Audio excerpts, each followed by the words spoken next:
১৭৫ দিনে কোরআনে হাফেজ হলেন তানভীর। চাঁদপুরের মাত্র ১৭৫ দিনে সম্পূর্ণ কোরআন মুখস্থ করে হাফেজ হয়েছেন শাহরাস্তি উপজেলার সাইদুজ্জামান তানভীর।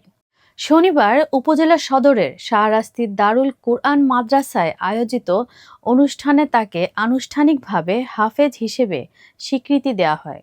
হাফেজ সাইদুজ্জামান তানভীর শাহরাস্তি পৌরসভার নিজ মেহার মোল্লা বাড়ির মোহাম্মদ নুরুন্নবীর দ্বিতীয় ছেলে। তার বাবা একজন পান বিক্রেতা। অনুষ্ঠানে প্রধান অতিথি হিসেবে ছিলেন চাঁদপুর জেলা জামায়াতে ইসলামীর সহকারী সেক্রেটারি অধ্যাপক মাওলানা আবুল হোসেন। তিনি বলেন, তানভীরের এই সাফল্য আমাদের সমাজের জন্য গর্বের। এ ধরনের অর্জন প্রমাণ করে ইচ্ছাশক্তি থাকলে সবকিছুই সম্ভব। বিশেষ অতিথি হাজীগঞ্জ আহমদিয়া কামিল মাদ্রাসার হেড মুহাদ্দিস আবু নসর আশরাফী বলেন, তানভীর আমাদের শিশুদের জন্য এক উজ্জ্বল দৃষ্টান্ত। প্রযুক্তির এই যুগে একজন শিশু যখন কোরআনের আলোয় নিজেকে গড়ছে, তখন তা সমাজের জন্য আশার আলো হয়ে ওঠে।